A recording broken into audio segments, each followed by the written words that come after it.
Good afternoon and welcome to the Hurricane Delta Response and Recovery Public Briefing. Today is Saturday, October 10th, 2020 at 5 p.m. I'm Brian Beam, Calcasieu Parish Administrator. And Yogi Berra was famous for saying that's like deja vu all over again. And it's nothing to laugh at, but it feels strange to be here talking about a new storm and after the storm, but here we are. And like it or not, we're dealing with a very unusual situation. Hurricane Delta by itself was not an unusual hurricane. It mixed both water and wind. But when you combine it with a Category 4 bordering on 5 that hit us 6 weeks ago, it is very unusual. It's not completely unprecedented, but it's close to have 2 hurricanes in the span of 6 weeks hit the same area, in this case, the same parish or parishes. And so we haven't dealt with this before. So we thought Laura was the only thing we hadn't dealt with. This makes it a little worse, but we are responding, and there's a lot of information we want to share today. And we'll cover a few things, of course. We want to start today, though, with just a summary of the actual storm itself as far as the effects from wind and water and so forth. And we'll hear from the sheriff on law enforcement and traffic-related items and some others as well, and hopefully answer questions folks have out there. Let's begin today. We moved it back to 5 because the governor is actually in Jennings. I think if he's not still doing it, he was doing a press briefing there. Our OEP Director, Dick Grimion, along with our Police Street President, Tony Gilry, was invited to be a part of that. So today, we're going to have Paul DeStout, Operations Manager for Emergency Preparedness for Calcasieu, give a summary of the Hurricane Delta event. Thank you, Brian. Late Monday evening, Hurricane Delta formed. It became the 25th named storm, the 9th hurricane, and the 10th named storm to make landfall in the United States. For us, like Brian said, it was our second hurricane in less than a month and a half. On Friday, last night, Hurricane Delta made landfall in Cameron Parish about 6 p.m. as a Category 2. Over the next 6 hours, it brought hurricane-force winds with gusts maximum at 88 miles an hour. With the rain, it brought up to 15-plus inches of rain to parts of our parish. At first light, we sent out search and rescue crews to do welfare checks. Now, as soon as the storm was over past midnight, we had our search and rescue crews ready to do search and rescue, and I'm going to let the sheriff speak more on that when he comes up. But when first light came, we did welfare checks. And I want you to confuse a welfare check with a search and rescue. A welfare check is a family member that may be living out of the parish that calls that can't get a hold of their loved one. So they call our 911, and then we send someone out to their house. It is also a citizen that might have called over the night to say, hey, I'm okay, but I'm getting water into my house. So in the morning, we went and we checked on those. So our teams have been doing that all day. We've performed over 90 welfare checks so far. We will continue to do welfare checks over the next few days or as long as it's needed. We have an interagency task force with us too, conducting door-to-door welfare checks under the direction of the fire district. We did this for Laura, and we're going to continue doing this to make sure that we've accounted for everybody. Moving to public safety reminders. In Laura, we had the unfortunate tragedy of losing several of our citizens to carbon monoxide poisoning because of generators. Again, we find ourselves out of power. So them generators are being pulled out again. And I want to remind everybody that those generators don't belong indoors. They don't belong in your garage. They belong outside. They need to be well ventilated. Losing somebody to carbon monoxide is 100% preventable. If you don't have a carbon monoxide detector, you can call the Red Cross or you can call your local fire department and they'll assist you in getting a carbon monoxide detector for yourself. Next is that Hurricane Laura left an unimaginable amount of debris in our parish. We know that. even though that we've been picking up that debris, seems like on a 24-hour basis, but it seems like it's never ending. So when Hurricane Delta hit, we had a lot of debris. And some of that debris has been moved and has shifted. And if you're going to go and move that debris or gather that debris, I urge you to please watch what you're doing, wear some gloves, and watch for snakes, rodents, things that might have sought refuge inside of that debris that's already been there. So don't stick your hands in there without checking yourself. Driving, I know the sheriff's going to go through this again, but I'd be amiss not to start it. A lot of our traffic lights are out. So if the traffic lights are out, we treat it as a four-way stop sign. Okay, a lot of people here, especially now that we finally got our traffic lights back, they might not pay attention. So it's you to pay extra attention. Watch those cars approaching, coming towards you. Okay, and if somebody does miss the light, please be courteous. I mean, they're out there. They're trying to. Okay, and we all make mistakes. So again, be courteous, be aware of your surroundings, and be courteous. Flooded streets. Unlike Laura, we find ourselves with a lot of flooded streets now. If you come up to a flooded street, the rule that we use in OEP is if you cannot see the yellow line, it's too deep. If you cannot see the yellow line on the road, it's too deep. Turn around and find an alternate way. And it might take you a little bit longer, but it's going to take you a little bit less time than if you try to go through that water and you end up getting stuck, and then you end up having to wait for someone to come pull you out. So again, if you can't see that center line, just turn around and find an alternate way. If anybody has any questions, that's my briefing. Thank you.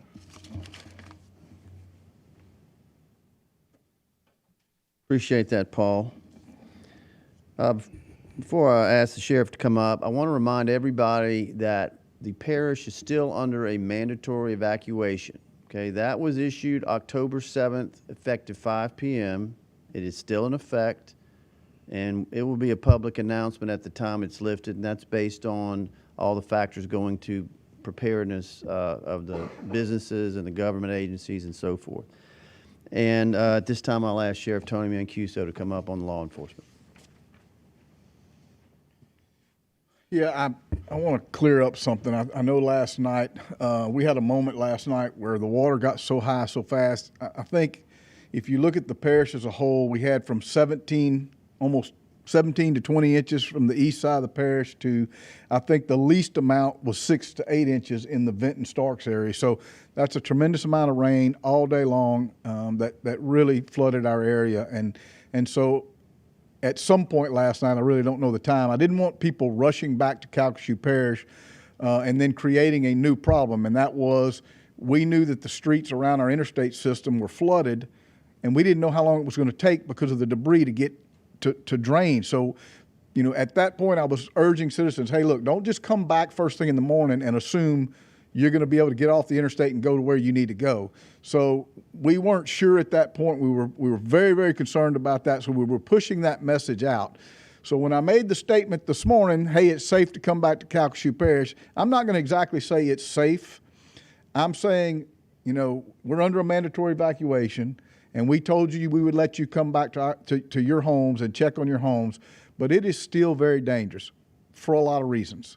The road conditions, we still have, look, Stitch and I were out till about 3 o'clock this afternoon. There's still almost a foot of water on Highway 90 between Iowa and then when you get in the outlying areas, there's that same water in areas. So although it's getting better in many areas and it is going down, be very, very cautious.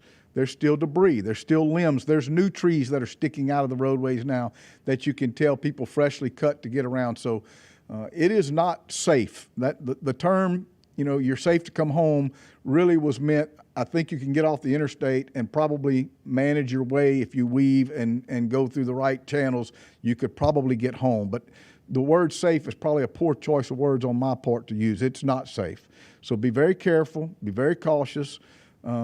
Treat, as you said, the stoplights as four-way stops. I can't say that enough, but not just that. if you live in an area where you have stop signs and 2 people have the right of way and 2 people have to stop, you might want to stop in that area also and make it a 4-way stop, because the stop signs may be down on the opposing sides that you normally would be there. And some people don't know that. So just treat every intersection, regardless of whether you have a light there or a stop sign, as a 4-way stop, and be very courteous right now, and patience. I can't stress enough the patience.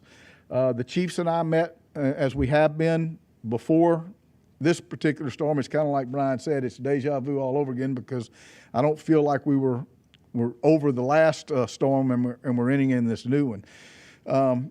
Nothing major other than we have a shooting. I think the city police had a shooting right before the storm hit, and they announced that, but we have one going on right now. We do have a suspect in custody. It has nothing to do with looting or anything like that. It's a domestic in nature, and we do have somebody in custody for that. So as soon as we have more information on that, Teresa, I don't have any more than what I'm telling you right now. We'll give that to you in a press release, probably tonight or maybe first thing in the morning. Nothing other than that major. Now, let me tell you, we talked about that, Brian and I, when we woke up this morning, or I say woke up, I don't know that we ever went to sleep, but when we got out this morning, as bad as things were, we really expected a lot worse. And, we kind of joked amongst ourselves, it's a sissy storm, it's only 60, 70, 80 miles an hour.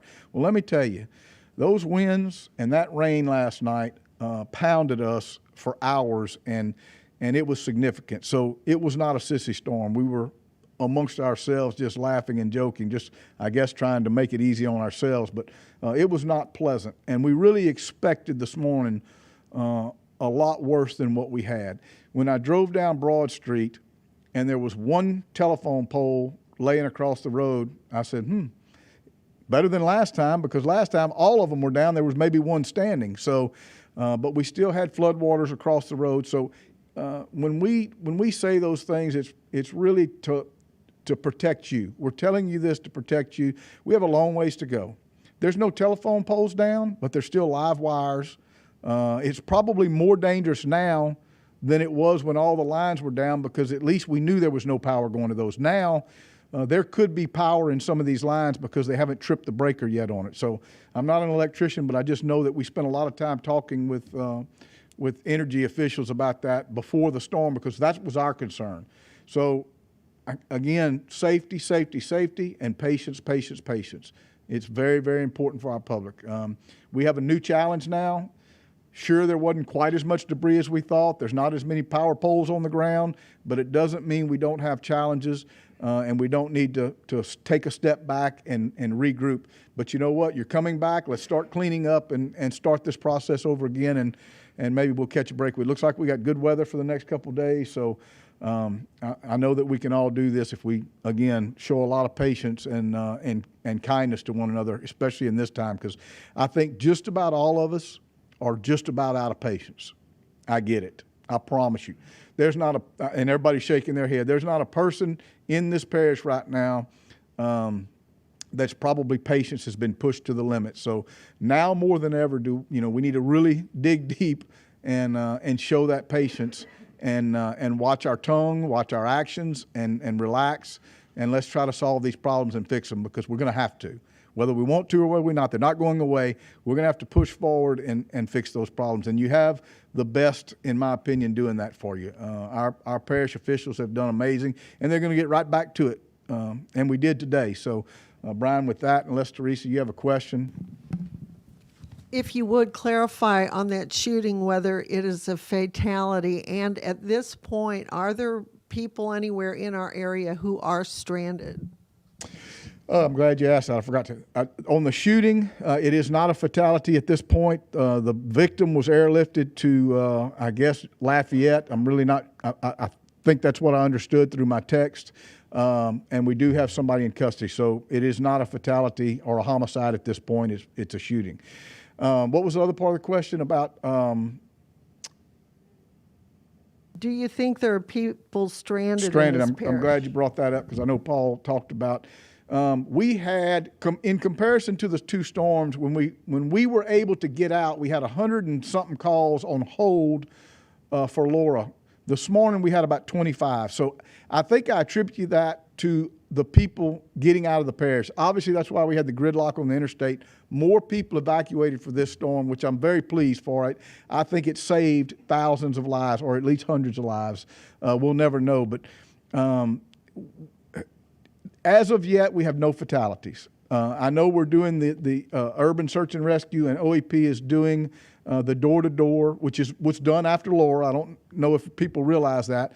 And our calls for service for rescues, we had one, a 91-year-old man last night, and I don't know that you call it a rescue, but a Acadian ambulance could not get to him. So we got one of our high water vehicles. He was having a medical emergency, and we were able to get them to him and get him out, and they were able to get him. I don't know the condition. I don't know any particulars about that other than I know we did that. And we had a family that was scared and was on top of a kitchen table because water was coming in. But by the time we were able to get out, they were safe and everything was okay. So as of yet, no what I would call official rescues other than the one I was telling you about. And again, we had 25 calls on hold waiting for this to pass so we could get out and go take care of those calls. And you know, that was significantly lower than in Laura. All right. You have a question? Yes, sir. Just a quick clarification with fatalities. You said there were none officially related to the storm, but there were some from carbon monoxide. That was for Laura. For Laura. Okay, right. gotcha. So far, right now, and I think Paul was just saying that to say, hey, we're in a new, you know, we don't have Gotcha. power again. We're urging the public, when you turn on these generators, please move them away from the house. And I probably should have said that again, that we can't repeat it enough. We lost 7. We had 7 fatalities related to carbon monoxide poisoning at the onset of Laura. So I think what Paul was doing was stressing, hey, we got a new storm, we got new power outages now, and we need to make sure we talk about generator safety. So I apologize, I should have cleared that up, but that's it? All right, thank you. Thank you. We appreciate the sheriff and all the work law enforcement does. It is a tough time. Everybody's stretched thin, but we all have jobs to do, and they are being done. I'm going to ask Alan Wainwright to come up, our Public Works Director at the parish. This was more of a rainfall event in addition to a wind event, and some interesting outcomes, and he'll also talk about the latest with the road debris. Alan Wainwright.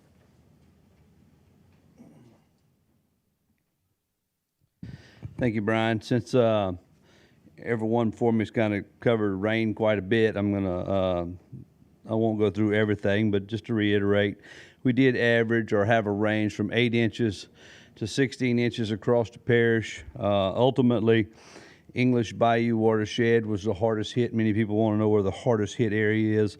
If you had to put that in perspective, that's really between I-10 and Highway 90, from the edge of, say, 210 from the loop to Ioway is really the zone that got hit the worst. In that area, we really exceeded the 100-year and in some spots the 500-year flood event number. So we have tremendous flooding going on in that area. But I can tell you on any other day of the week, if you have 7 or 8 inches anywhere in Calcasieu Parish, it's a significant rain event. So this was a tremendous thing. We had obviously resulted in a lot of high water. At this point, there'd be no real good way to have a count of homes flooded or property destruction, but we know there's been a number of homes flooded out there, and we'll be working through that process as we go forward. Today, Public Works crews were out working on high water problems. We were working on trying to push some of that debris back to the edge of the road. I, like Mr. Mancuso, were very pleased when we were out this morning that most of the debris piles had not moved around, had not spread out like we had anticipated. And that was very encouraging. Of course, we had a lot of high water. We put a lot of signs out and things like that today. Would encourage on the safety side that please observe the high water signs. They're there for a reason. We'll put them out one day. The next day we come check them. So we'll get them out of the way as soon as we can, as soon as we know that water's down and safe to pass through. But again, I'd like to thank our Public Works crews for being here immediately after the storm this morning and working hard today to try and safe up the roads for everyone to as much as possible. On the debris side, just to give you an update, Wednesday was our last day to have the debris trucks running and the pickups happening. So Thursday, they were all allowed to participate in evacuation. I have been in contact with the Crowder Gulf, as I would suspect. They've called all the mayors and the municipalities. They are on their way back into town now, probably here at this point. Tomorrow will be a day of reestablishing the process, and we would anticipate that they would be picking up debris by Monday. So some things will be slightly different. We do have a lot of water around, so some of the sites that they were hauling debris to are going to have a few issues, but I suspect over the first week we'll get them up and running and going. Overall, just to give you a few numbers for the debris, it does seem endless, but at this point, parish-wide, municipalities included, we've picked up over 4 million cubic yards of debris. On the parish unincorporated areas, it's a little over 1.7 million cubic yards. And to give you some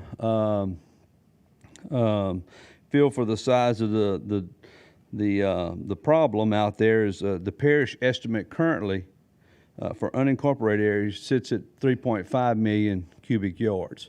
So, you know, we're roughly halfway on the parish unincorporated debris problem, and we'll be working toward that. So I suspect we will, with this delay, remain in the first pass for several more weeks, and we will, you know, continue to try and keep you updated on that. Last would be the trash routes.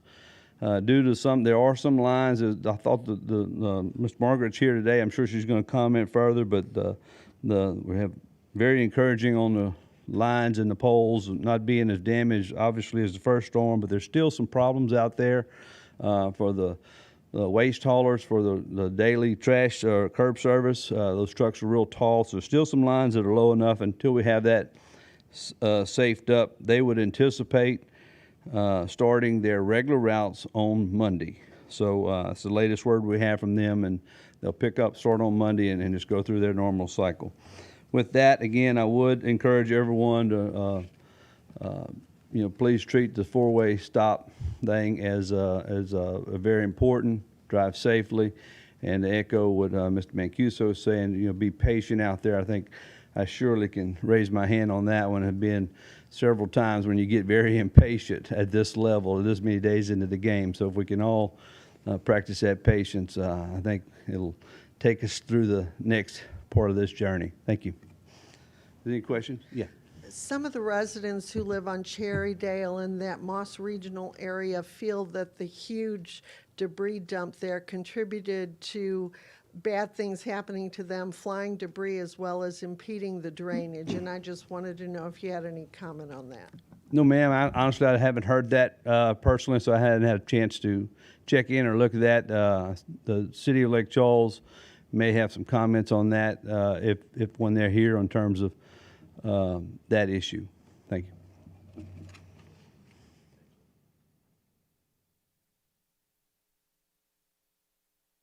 Before we go on to utilities, I want to make an announcement. Mayor Bob Hardy is here from Westlake, and he has advised us that Westlake's given out 250 carbon monoxide monitors.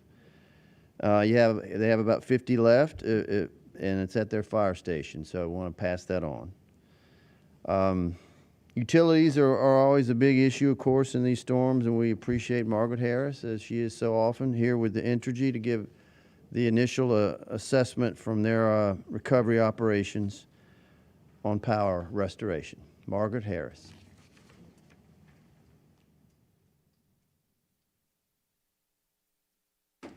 Good afternoon. Well, I kept hoping that somehow the predictions of Hurricane Delta would just offer us a little less than we wound up experiencing in terms of the wind gusts and the squalls and so forth. So for us at Entergy, just to paint a larger picture of Hurricane Delta, it was a very significant hurricane for this area, for the Gulf Coast, and the squalls and so forth spread out over a very large region of the state. So this morning, first thing, we had basically 315,000 customers without power. And of course, we had our damages here in the area. As we move through the assessment process and so forth, we refine the numbers that will work in different areas to do the physical line work. Today, we are very focused on the assessment phase, and that includes not only what you see along the streets in terms of our distribution lines and transformers and so forth. It also includes our transmission system, because we definitely did have transmission outages as well. And it also includes assessment of our power plants. So we work all of those in parallel. And that's a part of our storm plan that requires a lot of patience. You've heard that word a lot today on our customers' part, because you might look outside your home and may not see something just immediately that causes you to understand why you have an outage. In Hurricane Laura, we saw lots of damages. We saw lots of poles down, we saw transformers, we saw a lot of wire down. And so far in our assessment phase, there is definitely fewer down structures than we had in the past. So I'm very hopeful for a speedier recovery. We expect recovery to be quicker. We expect it to be a restoration instead of a rebuild. So I think that's a key term for us today. I don't have an exact timeline for you because it's very important that we finish the assessment first. But I want to assure you we're making progress, and we will begin restoring some power even before 100% of the assessment is completed. So we have a well-orchestrated plan, and it's very important for us to stick with that plan, because that's what leads to a safe restoration, and that's certainly important to all of us. And it's what has led in the past for us for a very good restoration. And so I want to assure you that you put your trust in us, that we will restore power timely and safely. We do provide a lot of different messaging for our customers. We sent out messaging prior to Hurricane Delta to warn you of the possibilities of a very strong hurricane, significant number of power outages, the danger to you and your family. We want to remind you, even on the backside of Hurricane Delta, when our system looks in better condition than it did after Hurricane Laura, that there are still dangerous situations, and there is power in the area. So therefore, you must assume, and you should always assume, that a downed line is a live line. Do not take any chances. And I thank the other public officials for reiterating that same point. Safety is number one for us. We appreciate the partnership that we've experienced in past restorations, and we trust that we'll have that same experience going forward.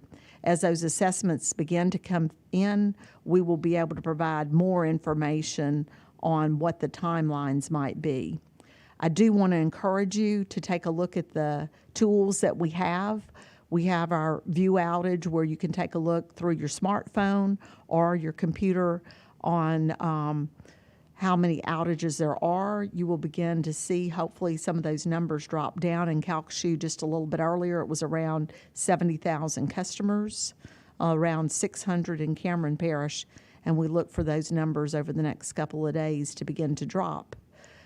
Also, on that view outage, at the very top, it says storm information, and if you click on that, you will be able to get areas where we're doing work and some of the progress being made in those areas. Again, we have divided into some sub-networks like we did last time.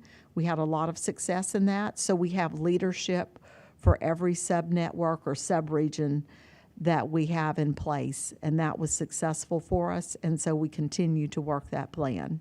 On behalf of all of us, thank you for your complete cooperation and for your patience as we move forward to restore power.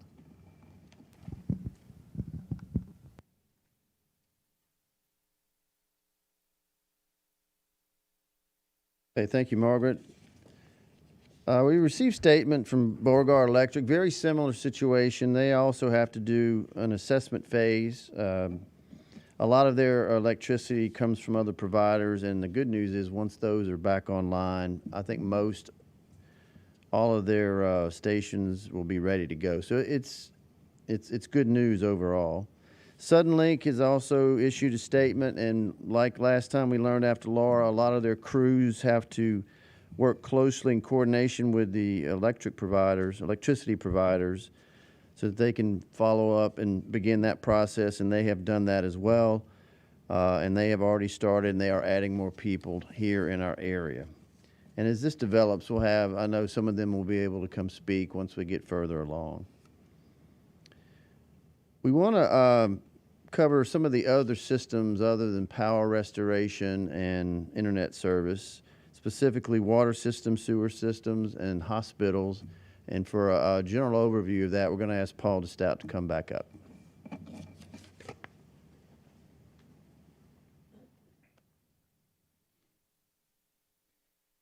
In our parish, we have 69 water systems that feed our parish. Most of those water systems serve under 1,000 citizens. But out of those 69, we have 39 of them that are not operational right now. And this is affecting approximately 27,000 people, where the most of the people we're seeing is from Calcasieu Parish District 9, which is Carless. So that's where we're seeing it. We have 9 boil advisories, and again, those include the city of Lake Charles, which is the majority of our population, the town of Iway, and the town of Vinton. And the rest of them are those smaller water systems. For a complete detailed report, if you're interested, you can go to the LDH website. Once you go to the LDH website, you can click on Community Preparedness and Health Protection, and there's a full list of outages and boil advisories there.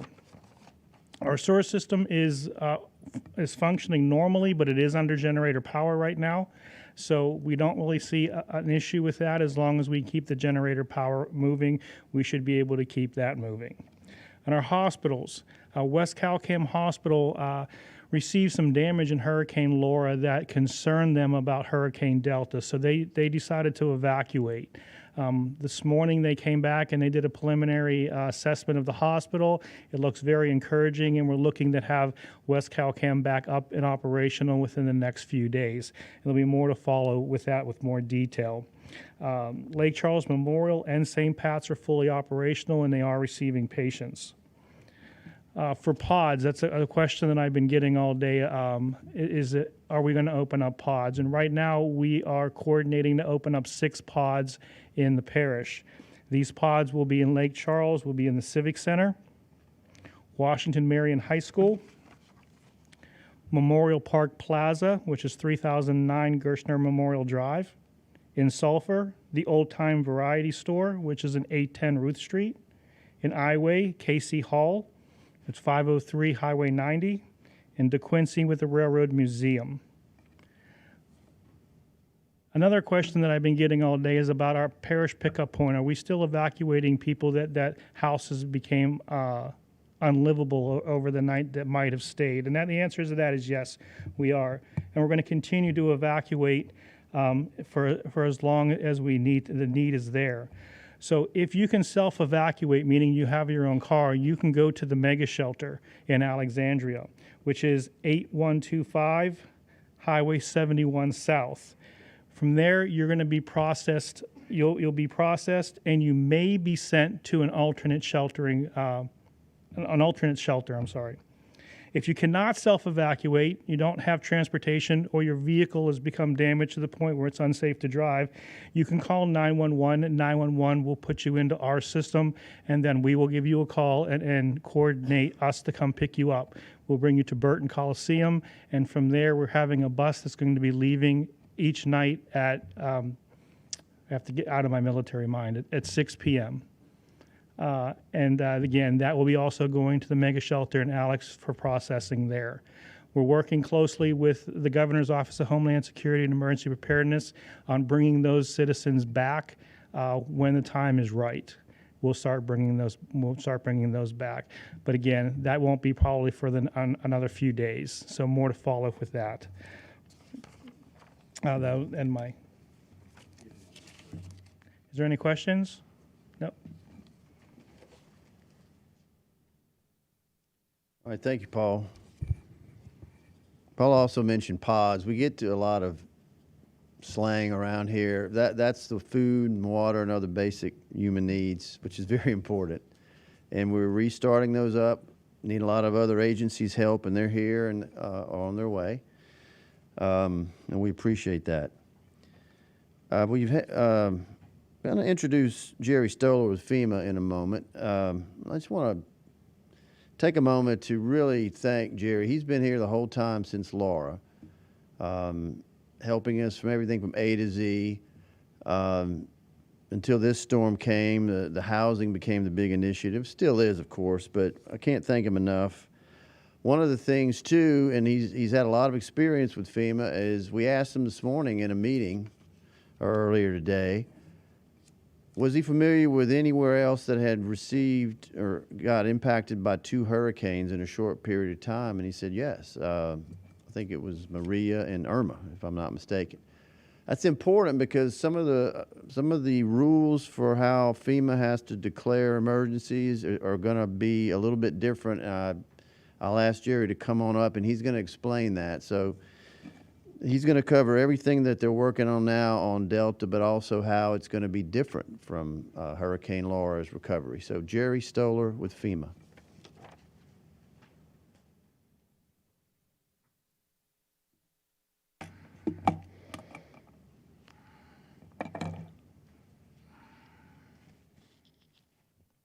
Thank you, Brian. Good afternoon. First thing I want to say is that the local and state officials are in the process right now of assessing damage from Hurricane Delta. And all of you that are watching, if you did take some damage from this storm, you can help in this assessment process. And you can do this by contacting the Governor's Office of Homeland Security and Emergency Preparedness. You can do this by going online, okay? If you have the ability to get an internet connection, you can go to the following site. So you need to be ready to copy this down. The letters arcg.is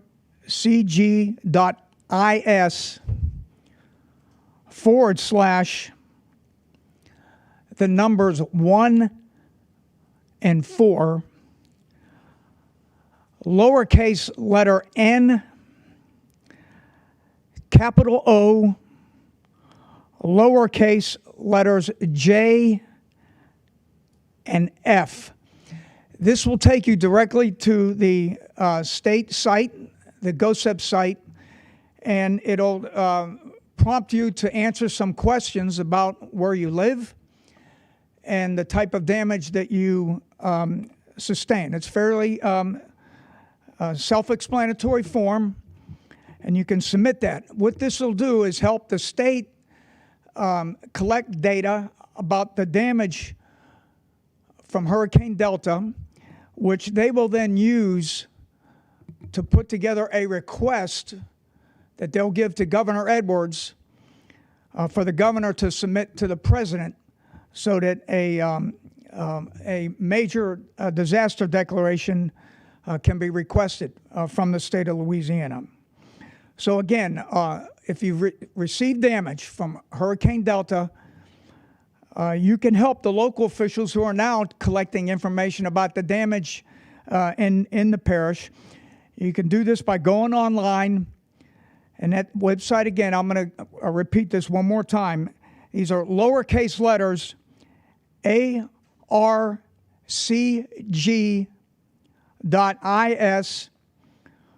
/ the numbers 1, 4, lowercase letter n, capital letter O, lowercase letters JF. Any determination for federal assistance due to damages from Hurricane Delta will be made after these damage assessments are completed by the state and local officials. And I'll certainly be working closely with the parish and with the state to keep you apprised of any developments on that process. Now, even while this assessment is going on, those of you that have new damage or additional damage to your homes, you should take photos, document this damage any way that you can. Photos or video is strongly encouraged. And you should be prepared to report this information to your insurance company. So this is just like what you may have had to do after Hurricane Laura. And you can also, if you can't get an internet site to report this to the state, you can contact your local emergency management office and provide that information as well. So again, this is going to be a deliberate process, a deliberate assessment process, but I'm encouraging all of you that have had damage as a result of Hurricane Delta to basically, and if you went through this for Hurricane Laura, should follow the same procedures. Again, take photos, document the damage, keep all the receipts that you are accumulating for cleaning supplies, any equipment that you're renting to help with the repair, restoration of your home. And by all means, if you do have insurance, you need to contact your insurance adjuster, your insurance company immediately to begin that process. I do want to spend a little bit of time talking about safety. I know you've already heard a lot about that from the speakers here this afternoon, but we really can't talk enough about what people need to be careful at this particular time, especially after a storm like Hurricane Delta. And again, this use of generators and the threat of carbon monoxide is something that is very avoidable.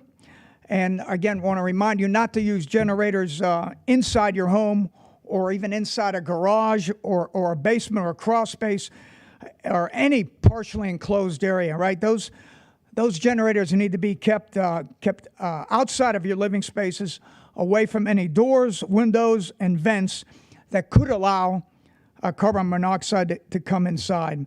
And you should place these generators at least 20 feet away from your home and downwind from any of those entryways or windows that I mentioned. I also want to remind residents to be very careful before entering a home that's been damaged from Delta, Hurricane Delta, or Hurricane Laura. These structures, of course, may not be structurally sound, and there may be other hazards. And Paul spoke to those earlier in his remarks. There are still floodwaters. You've heard mention the floodwaters that are a threat. I encountered some of those today as I was driving around the parish, and I had to stop and turn around a couple of times because of this. And again, I want to remind everyone that all it takes is 1 foot of water, 1 foot of water that can sweep your vehicle away. So please turn around. Don't drown if you encounter water that's over a roadway. And then any downed electrical wires, you should assume that those are live, and you should not approach or drive or walk over these. And again, do not drive through any standing water. And again, as Paul mentioned, I just want to remind those of you that feel that if you're in a structure that's not safe and you feel like you cannot live there, you can contact your local emergency management officials, again, dialing 211 or 911, or even texting LA Shelter 898-211. That text address again is LA Shelter 898-211. Okay, so we certainly look forward. As you know, we had to suspend our efforts with the recovery to Hurricane Laura because of the damage from Hurricane Delta. And we certainly look forward to working with the parish and the city officials on when the time was right to begin to resume our recovery operations. And we look forward to doing that just as soon as possible. And as I mentioned, I certainly look forward to providing you with further updates as the state and local officials complete their assessment process And then I can provide you with some further guidance and instructions if we get to a point where there is another major presidential declaration for Hurricane Delta. And subject to any questions, that's all I have. Yes, ma'am. I wanted to ask if there's a magic number or something the state has to reach before there will be a presidential disaster declaration. Yeah, there is, for individual assistance, there really is no magic number. Certainly, a lot of factors will come into play. The fact that this part of the state has had, two very significant events within a close period of time is certainly going to be a factor that's going to be considered very closely. But it's really important right now just for the state and the local officials to get a very thorough assessment of the extent of the damage, not only to homes, but to the infrastructure so that a decision can be made. And you were talking about the safety of entering buildings that may not be sound structurally.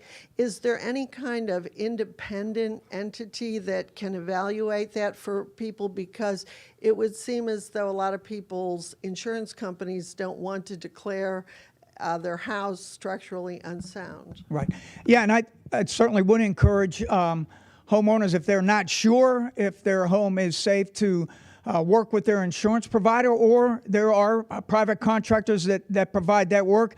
However, I would just caution everyone as you go about doing that to be very careful to ensure that the individuals you contact are properly credentialed and licensed to do that kind of work, and just be very diligent, okay, in who you talk to and possibly select to assist you in assessing the safety of your home or of your business. Okay. Any advice for people who flooded who do not have flood insurance? Yeah, if they have flood insurance or do not, yeah. Well, certainly would encourage those homeowners that have experienced some flooding as a result of this event. If you don't have flood insurance, I would encourage you to maybe reevaluate that, and we will be putting out some information. We'll be sharing that with the parish on how to go about getting flood insurance, so that the next time this happens, you may be properly prepared. But for right now, for those that do not have flood insurance, we first have to wait to see if, in fact, there is a declaration for Hurricane Delta, and then we can take a look at what options might be available in terms of federal assistance. But we have to take it one step at a time, and right now we're in the assessment phase for that. Okay. As far as housing for these people, I visited at least 2 homes today that were flooded, and I don't know whether it's safe to try to stay in them or not. Is there any effort being made to, if some type of emergency housing is provided, to perhaps locate it close enough that they might be able to actually try to work on their houses while they are living in a safe place? Okay, so again, for Hurricane Laura, we are well into the beginning of recovery phase, and we do have, we are, again, working with some survivors who may be eligible for temporary housing as a result of that storm. Again, any decisions that will be made for homes that were damaged by Hurricane Delta will depend upon whether or not we get a presidential declaration. But for the near term, as you've heard Paul talk about, if a homeowner is in a home that is unlivable at this time, they can contact the local officials by dialing 911 or 211, and then they can be evacuated to the mega shelter, and then perhaps then put into a longer term temporary setting. Okay. Thank you.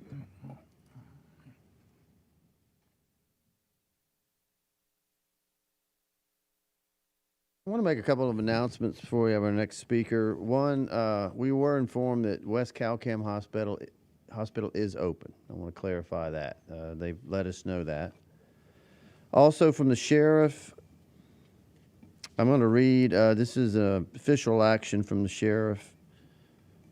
Restricted traffic except for commercial vessels and boats and law enforcement vessels and boats only along the Calcasieu River and English Bayou areas north of the saltwater barrier to the Calcasieu Parish line and the West Fork of the Calcasieu River are restricted. So you've got the situation where you create these wakes when water's high, and that's very dangerous for existing areas. So that is restricted traffic for those areas along the Calcasieu River north of the saltwater barrier to the Calcasieu Parish line. And that's in place. And the West Fork of the Calcasieu River. I want to ask Andrew McLean to come up. He's with Red Cross, and he's going to update us. Their efforts, of course, get started again in these situations. Andrew?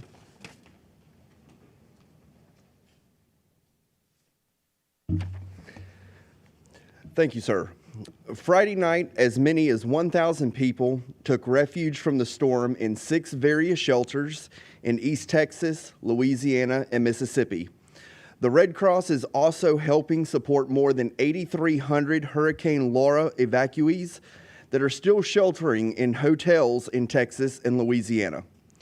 Currently, we have more than 800 workers supporting relief efforts in both Louisiana for both Delta and Laura, either on the ground or serving virtually. We are on the ground working closely with federal, state, and local officials and other community partners to mount a massive relief effort. Our volunteers are supporting emergency shelters by providing cots, blankets, personal protective equipment, and ready-to-eat meals across 3 states. COVID-19 has not changed the Red Cross mission, and we are still providing the same type of support that we have previously. It is important to remember that responding to disasters is a team effort, and no single organization can do it alone. This is particularly true in this current environment between a pandemic and multiple tropical events. For the most up-to-date information regarding Red Cross services in your local community, follow us on Facebook by searching American Red Cross of Louisiana and on Twitter by searching @ARC Louisiana. Pending any questions, that's the end of our comments. Do you have any additional suggestions for people whose homes were flooded who want to be in the area to work on them but need a safe place to stay? At this time, the American Red Cross, in consultation and partnership with both GOSEP and DCFS, the shelters that have been indicated are in what we determine to be safe areas. So in that, we had everybody in various areas for Laura.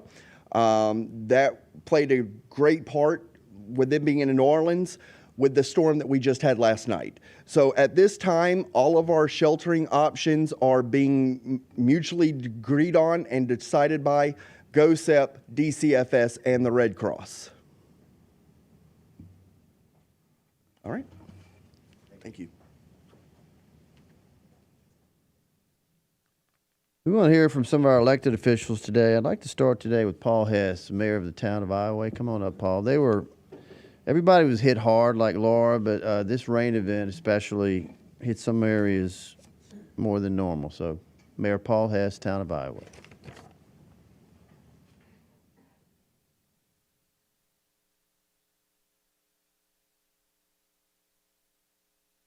Yes, I want to start off by saying the town of Iowa took a body blow from Mother Nature this time, 17 inches in just a few hours. It was pretty devastating for us, on top of what happened with Hurricane Laura.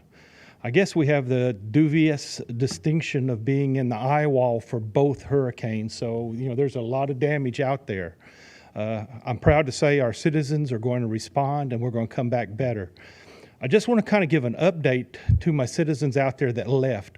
We were very proud that such a majority of our citizens took advantage of the ability to evacuate, that they're not aware of what went on with the rain event. And I want to kind of bring them up as to what's going on in the town and how the rain event has, occurred to the housing and where it's at.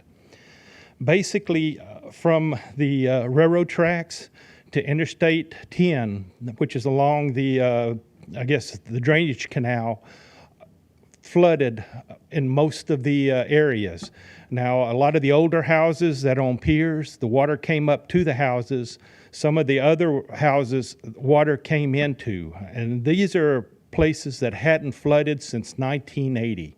So, you know, the flood was pretty dramatic. It's not necessarily a lot of inches. Now, some of the usual suspects that flooded, like Dogwood and on David, they had tremendous number of inches in their house, some as much as 12 to 14 inches. But, you know, 1 to 2 inches in a house pretty much ruins a floor. So there's going to be, I'm sure, claims with their insurance, and they'll be working with FEMA as a secondary, because some of these houses had damage from the roof from the prior hurricane, and then now they're having flood damage from this hurricane. We did have some wind damage. It's pretty minor, a couple of trees. Like Energy, Margaret said, there was very few poles down. So we're lucky in that aspect. You've got a very good group, a team working in Iowa. We've been able to clear all the streets, so the streets are clear. You know, they're not perfect, but they're clear. You can get in. The water has drained down. Even though we had that much water and it flooded, it went down fairly quick, down to the canals. And I think those are still flowing because they're flowing from other areas through our town. And those won't go down for a little bit of time. We do have a problem with our water system, and I want to thank the National Guard for stepping up to help us. We lost our generator during the last hurricane and have not been able to replace that generator yet. So they've brought in another generator. Unfortunately, Murphy's Law works with us quite a bit, and we've had problems, and they had to send an electrician out. Our water system is still down, but we hope to have water within the next hour or two.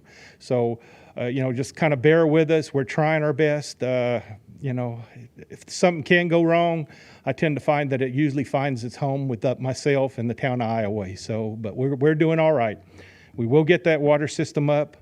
The sewer system, of course, with all the water, it infiltrated our sewer systems, and so a lot of the sewer systems won't work yet until the water goes sufficiently down that our pumps would work to be able to move it and function correctly. And that's another thing that I think we're starting to find, that the sewer systems are slowly coming back online.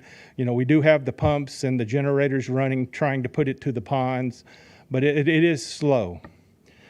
Be aware that I can't tell you the number of houses that were flooded because of people not coming back in, but I can say that when you do come back, please be very cautious. We've had a couple of houses where they went in and they found maybe critters that aren't supposed to be there in their house, and you know, that's a very dangerous situation if you're not expecting it. We anticipate that we don't have a lot of electrical infrastructure damage, so we're hoping that instead of being 3 weeks like the last time, that that Energy will get on and maybe we can be one of the first ones. I'm going to hope anyway that we have that, because it's very frustrating going long periods of time without electricity. You know, we have to do a little extra effort to be able to feed our people without having electricity, which is the basis for a lot of the cooking, a lot of the heating and everything. We're thankful that the National Guard really supports us and has gone out of their way to help us, and that organizations like the Red Cross and other organizations have come in and stepped in to help alleviate some of the stress that goes on when you don't have a hot meal on a day without electricity. But other than that, we are going to step forward. We hope that within the, you know, as soon as we have power back, we took care of a lot of the debris before this hurricane. We were very lucky. Crowder Gulf had taken very good care of us, and we moved out a tremendous amount, about 75% of the debris. Unfortunately, it's kind of rearranged it, so it's going to take a little longer to get that other 25%, plus the debris that's remaining to clear out and bring our town back into a perfect town. So, you know, if anybody has any questions, if not, thank you.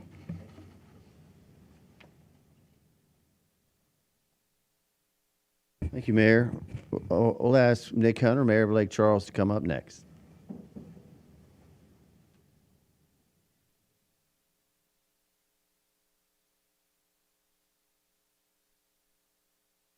Thank you, Brian. Good afternoon, everyone.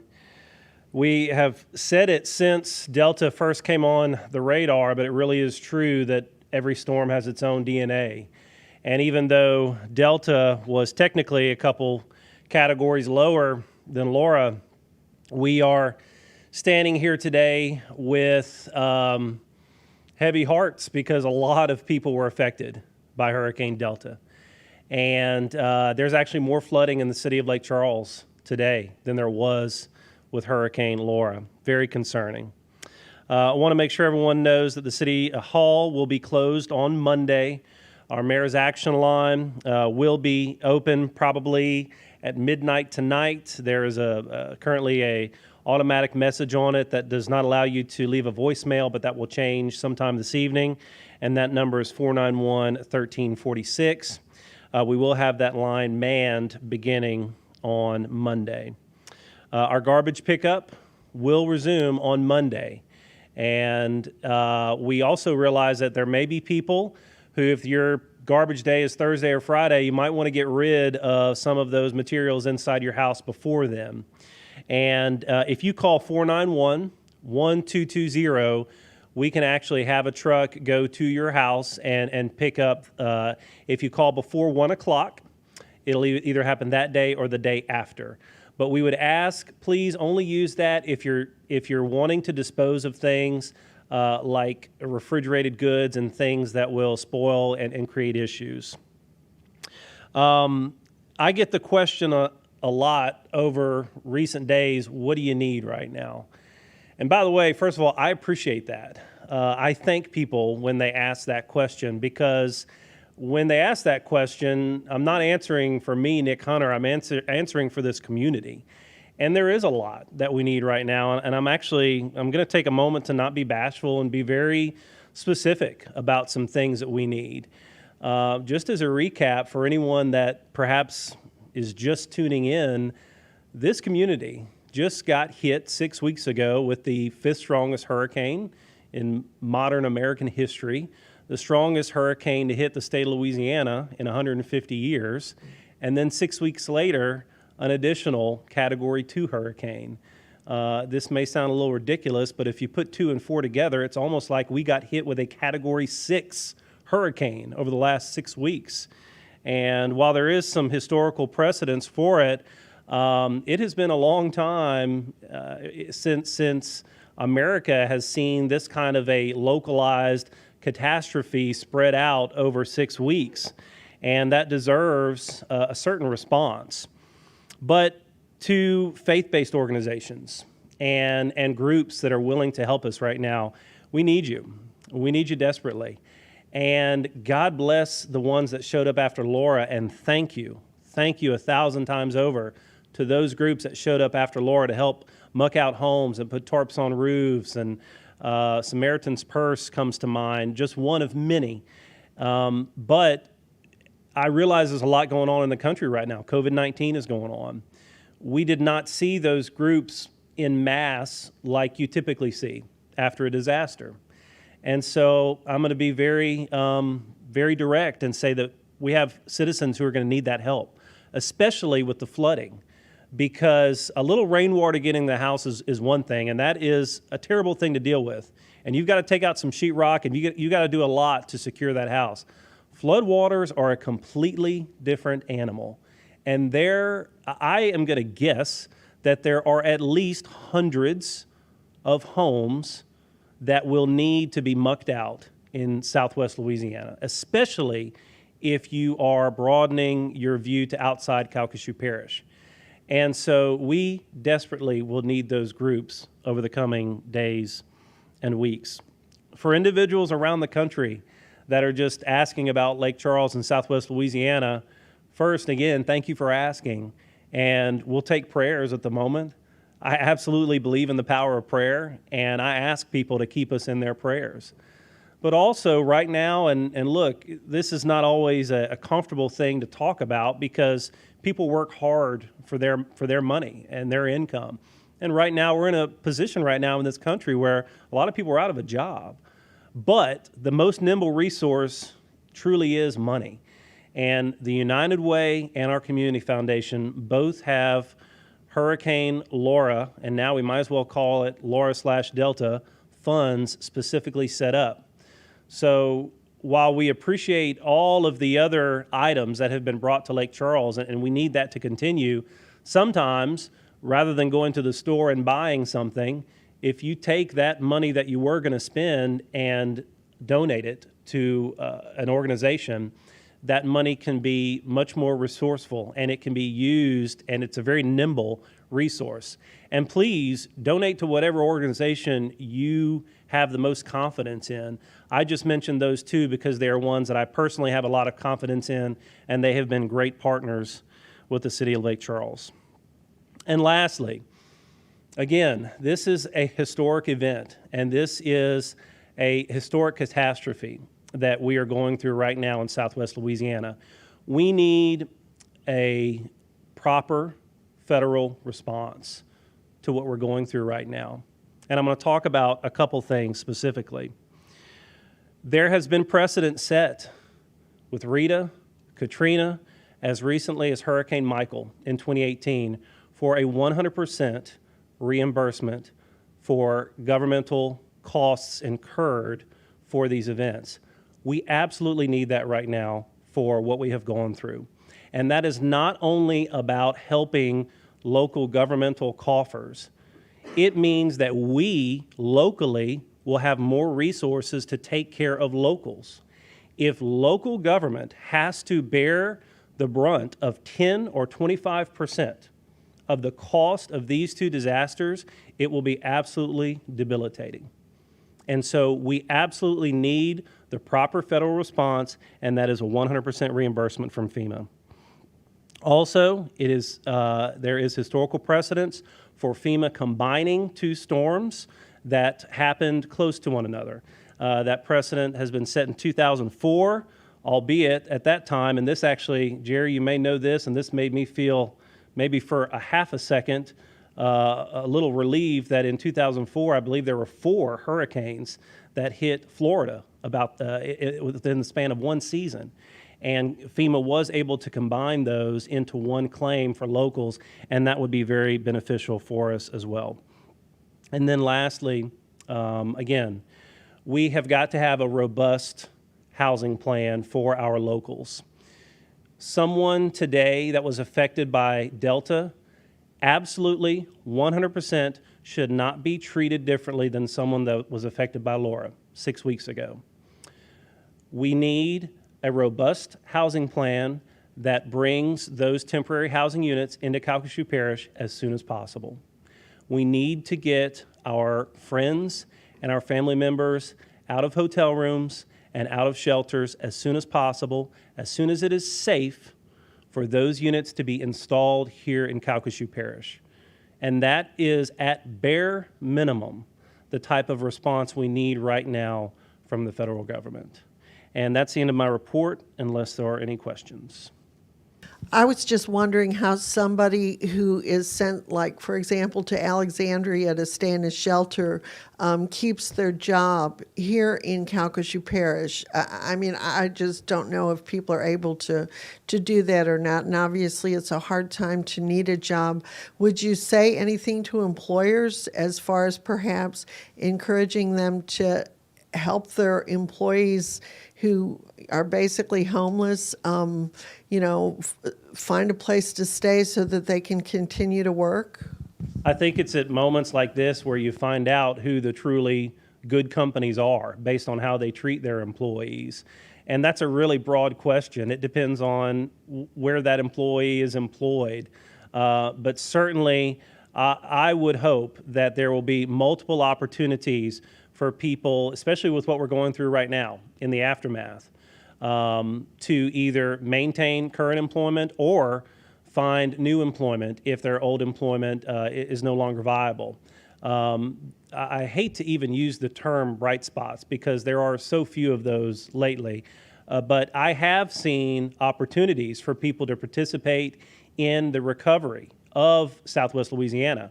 And I have also seen advertisements for local businesses that are trying to hire and actually advertising increased hourly wages and sign-on bonuses. So I would encourage people to take advantage of those. Our local Workforce and Investment Board puts out some daily job offerings. I had been posting those and sharing those daily during COVID-19 and probably got a little sidetracked on doing that during the hurricane. But I know that local agency does some really good work, and that's an agency of the police jury. They are an invaluable part of the Southwest Louisiana here, and so they can probably connect people with some of those jobs. Okay? Thank you so much.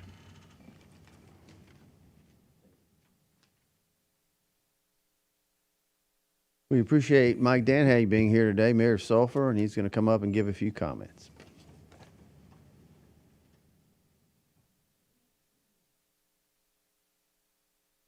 Thank you, Brian. Yesterday evening and last night, Hurricane Delta certainly provided some good news and not so good news stories for us in the city of Sulphur. As the storm began to subside, we started fanning out across the city. And of course, we had the same concerns as a lot of people did, is that about flying debris, displaced debris. In our assessment, we found out there was not that much displaced debris, and so that was a good story for us. Secondly, we were worried about our water system, of course, retaining permanent power. It did retain permanent power at our 2 water plants. We were able to keep them operating. Therefore, the precautionary boil advisory that we had in place was able to be lifted today. This afternoon it was lifted. So we're back to full operation there, as well as our wastewater system is fully operational just as well too. The other thing that was kind of uplifting was we did the assessment. We found out that to our knowledge, there was no down poles or down lines in the city of Sulphur. So hopefully, working with our energy partner, that we'll be able to bring those back up in short time. Downside is that we did have flooding with the amount of rain and the storm surge that we had. We do have areas that had flooded. We have people whose homes had flooded. So we're going to continue to pray for them just as well, and also work with them any way we possibly can from the city side to be able to aid them in recovery. Other than that, the city looks really good. We'll continue our debris pickup. They'll be back in Monday, just as they said. Our trash pickup will resume Monday just as well. And hopefully we'll move forward, and it'll be a better day tomorrow, as I always say. Any questions? Do you know how many homes in Sulphur flooded? No, we do not have an inventory on that as of yet. Thank you.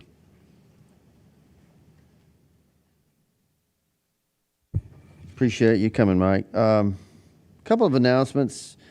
One, this is for the police jury, for parish offices. The waste management routes, their trash pickup routes will resume Monday at the usual routes, and they'll pick up. They were going to try to do that tomorrow, but this storm threw that off. Secondly, police jury offices will be closed Monday, October 12th, just due to the uncertainty of all of the assessment of the buildings and the unknown power outages. Beyond that, we'll just have to wait and make a decision and an announcement probably Monday as far as afterwards. The next public briefing is Monday, speaking of that, October 12th at 4 p.m. It may be here in this building, it may be in our Emergency Operations Center, depends on the readiness. But at that time, this wraps up our briefing, but if there are any questions. I talked to a lady today who was flooded, who stepped on a, a rusty nail, and wanted to know if the free medical services that Dr. Kavanaugh announced a week or so ago were going to resume anytime soon, because she didn't really want to go to an ER that she didn't have money for. I don't honestly know the answer to that question, because that was open because after Laura, but whether it's been reopened or not, I don't have that. I will very quickly find out, and that's something that we can get a text or post it on our Facebook page. You're referring, Teresa, I think, to the community primary care clinic that was set up at the health unit offices on Yeah, Kirkman and she Prian? was in her 60s and said she had not had a tetanus shot since high school, so. Yeah, okay, yeah, that's very important. There are some, I think, maybe urgent care is open, but it's still so early, we're trying to assess that, but I'll find out that information and we'll get that out to the public. Any other questions? Okay, we appreciate everybody's time. Again, the next public briefing for Hurricane Delta response and recovery is Monday, October 12th, 4 p.m.